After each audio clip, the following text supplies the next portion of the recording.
Item ಯಾವುದೇ ಇರಲಿ try ಮಾಡಿ ಆಚಿ ಚಿಕನ್ ಮಸಾಲಾ. ಆಚಿ ಚಿಕನ್ ಮಸಾಲಾ. ಪಶ್ಚಿಮ ಬಂಗಾಳದಲ್ಲಿ ಬಿಜೆಪಿ ಭರ್ಜರಿ ಗೆಲುವು ದಾಖಲಿಸಿದ ಬಳಿಕ ನೆಕ್ಸ್ಟ್ ಟಾರ್ಗೆಟ್ ಏನು ಬಿಜೆಪಿ ಪಾಳೆಯದ್ದು ಅಂತ ಪ್ರಶ್ನೆ ಮಾಡಿದ್ರೆ ಕರ್ನಾಟಕವಂತೆ.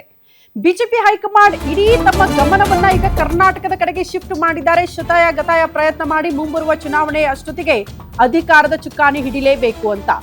ಪಶ್ಚಿಮ ಬಂಗಾಳದ ಬಳಿಕ ಕರ್ನಾಟಕ ಟಾರ್ಗೆಟ್. ಮುಂದಿನ ರಾಜ್ಯದ ಮೇಲೆ ಈಗಿನಿಂದಲೇ ಕೇಸರಿ ಕಣ್ಣು, ತಯಾರಿಗಳ ಆರಂಭ ಅಂತೆ. ಮುಂದಿನ ನಿಲ್ದಾಣ ಕರ್ನಾಟಕ ಅಂತ ಬಿಜೆಪಿ ಹೈಕಮಾಂಡ್ ನಿರ್ಧಾರಕ್ಕೆ ಬಂದಾಗಿದೆ. ಕರ್ನಾಟಕದಲ್ಲೂ ಕೂಡ ಕೇಸರಿ ಬಾವುಟ ಹಾರಿಸುವುದಕ್ಕೆ ಬಿಜೆಪಿ ಪ್ಲಾನ್ ರೂಪಿಸಿದೆ. ಮೇ 9ರಂದು ಚಿತ್ರದುರ್ಗಕ್ಕೆ ಈಗ ಚುನಾವಣಾ ಚಾಣಕ್ಯ ಅಂತ ಕರೆಯಲಾಗ್ತಾ ಇದೆ ಅಮಿತ್ ಶಾ ಅವರನ್ನ. ಕಾರಣ ಮೋದಿ ಎಷ್ಟು ಮಟ್ಟಿಗೆ ಕೆಲಸ ಮಾಡಿದ್ದಾರೋ ಅವರ ಜೊತೆಯಾಗಿ ಕೆಲಸ ಮಾಡಿದ್ದು ಪಶ್ಚಿಮ ಬಂಗಾಳದಲ್ಲಿ ಅಮಿತ್ ಶಾ ಅವರು. ಹಂಗಾಗಿ ಅದೇ ಚುನಾವಣಾ ಚಾಣಕ್ಯ ಮೇ 9ಕ್ಕೆ ಚಿತ್ರದುರ್ಗಕ್ಕೆ ಆಗಮಿಸ್ತಾ ಇದ್ದಾರೆ. ಹಂಗಾಗಿ ಇಲ್ಲಿ ಒಂದಷ್ಟು ಪ್ಲಾನಿಂಗ್ಗಳು ಆಗುತ್ತೆ.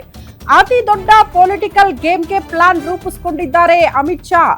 ಅವತ್ತೇ ರೆಬಲ್ಸ್ ಹಾಗೂ ತಟಸ್ಥರಿಗೆ ಸಂದೇಶ ರವಾನೆ ಆಗೋದು ಫಿಕ್ಸ್ ಅಂತ ಹೇಳಲಾಗ್ತಾ ಇದೆ. ಎಲ್ಲರೂ ಒಗ್ಗಟ್ಟಿನ ಮಂತ್ರ ಜಪಿಸುವಂತೆ ಅಮಿತ್ ಶಾ ಅವರು ಖಡಕ್ ಸಂದೇಶವನ್ನ ರವಾನೆ ಮಾಡುವ ಸಾಧ್ಯತೆ ಅವತ್ತು.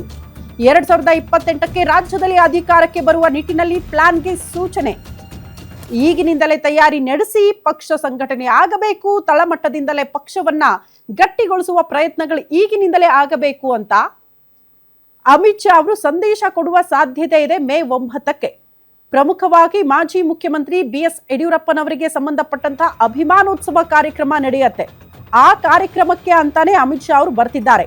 ಕಾರ್ಯಕ್ರಮಕ್ಕೆ ಬಂದರೂ ಕೂಡ ಅಲ್ಲಿ ಕೊಡುವಂತಹ ಸಂದೇಶಗಳು ರಾಜ್ಯ ಬಿಜೆಪಿ ನಾಯಕರಿಗೆ ಪಾಠ ಆಗುವ ಸಾಧ್ಯತೆಗಳು ಇದೆ ಅನ್ನುವಂತಹ ವಿಚಾರಗಳು ಚರ್ಚೆ ಆಗ್ತಾ ಇದೆ. ಹಂಗಾಗಿ ಸದ್ಯ ಚುನಾವಣಾ ಚಾಣಕ್ಯ ಕೇಂದ್ರ ಗೃಹ ಸಚಿವ ಅಮಿತ್ ಶಾ ಅವರು ಬಂದಂತ ಹೊತ್ತಲ್ಲಿ ಕೊಡುವ ಸಂದೇಶಗಳು ಹೆಂಗಿರುತ್ತೆ ಅನ್ನೋದನ್ನ ಕಾದ್ ನೋಡ್ಬೇಕಾಗಿದೆ.